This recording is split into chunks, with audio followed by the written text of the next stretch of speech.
UN में S Jaishankar का करारा बयान। पाकिस्तान आतंक का केंद्र, बड़े आतंकी हमलों की जड़ें वहीं। भारतीय विदेश मंत्री एस जयशंकर ने शनिवार को संयुक्त राष्ट्र महासभा यूएनजीए के मंच से पाकिस्तान को खुलेआम आड़े हाथों लिया। उन्होंने कहा कि हमारा पड़ोसी देश आतंकवाद का ग्लोबल सेंटर बन चुका है, जहां आतंकवादियों का खुलेआम गुणगान होता है और बड़े अंतर्राष्ट्रीय आतंकी हमलों की जड़ें दशकों से वहीं तक जाती हैं। पहलगाम हमला सीमा पार आतंकवाद की सबसे ताजा मिसाल। एस जयशंकर ने हालिया पहलगाम आतंकी हमले का जिक्र करते हुए कहा कि यह क्रॉस बॉर्डर आतंकवाद का बर्बर उदाहरण है, जिसमें 26 निर्दोष पर्यटकों की हत्या हुई। उन्होंने स्पष्ट किया कि भारत ने अपने नागरिकों की सुरक्षा के लिए आतंकवाद के खिलाफ कड़ा कदम उठाने का अधिकार हमेशा से प्रयोग किया है। आतंकवाद निंदा के साथ खत्म करना होगा उसका ढांचा। विदेश मंत्री ने जोर देकर कहा कि आतंकवाद के वित्त पोषण को रोकना बेहद जरूरी है। उन्होंने कहा कि जब कोई देश आतंकवाद को अपनी सरकारी नीति घोषित करता है, जब आतंकी केंद्र औद्योगिक स्तर पर संचालित होते हैं और आतंकवादियों की सार्वजनिक तौर पर महिमा होती है, तो ऐसे कृत्यों की बिना शर्त निंदा होनी चाहिए।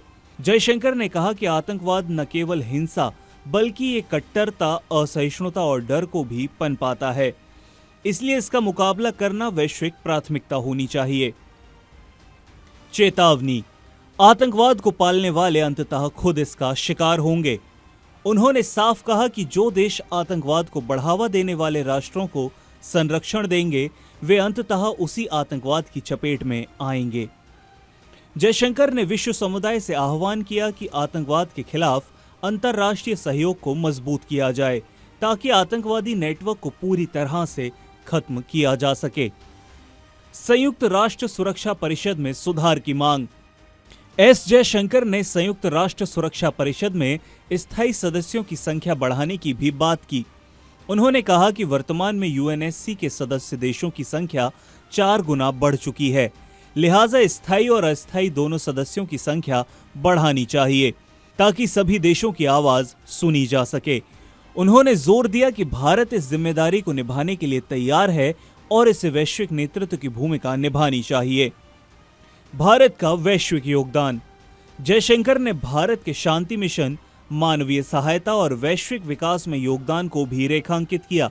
उन्होंने कहा कि हाल के भूकंप के बाद भारत ने अफगानिस्तान और म्यांमार की सहायता की। उत्तरी अरब सागर में भारत ने सुरक्षित समुद्री व्यापार सुनिश्चित किया और समुद्री डकैती को रोकने में मदद की। भारतीय सैनिक शांति बनाए रखने के लिए काम करते हैं। भारत के डॉक्टर, शिक्षक, उद्योगपति और तकनीकी विशेषज्ञ दुनिया के मानव विकास और डिजिटलीकरण में योगदान देते हैं। भारत के प्रशिक्षण केंद्र पूरी दुनिया के लिए खुले हैं। ये सब भारत की विदेश नीति का मूल है, जो विश्व शांति और विकास के लिए समर्पित है। रूस ने भारत की स्थायी सदस्यता का समर्थन किया। रूस के विदेश मंत्री सर्जेई लावरोव ने संयुक्त राष्ट्र महासभा में भारत और ब्राजील को सुरक्षा परिषद में स्थायी सदस्यता देने का समर्थन किया। उन्होंने शंघाई सहयोग संगठन एससीओ और ब्रिक्स जैसे मंचों की अहमियत भी बताई, जो विकासशील देशों के हितों के लिए काम कर रहे हैं। लावरोव ने कहा कि भारत और ब्राजील की स्थायी सदस्यता वैश्विक स्थिरता और न्याय के लिए महत्वपूर्ण होगी।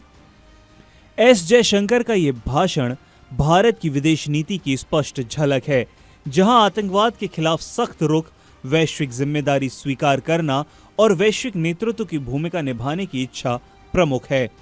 उन्होंने विश्व को यह संदेश भी दिया कि आतंकवाद से मुकाबला अब केवल एक देश की लड़ाई नहीं, बल्कि पूरी मानवता का साझा अभियान है।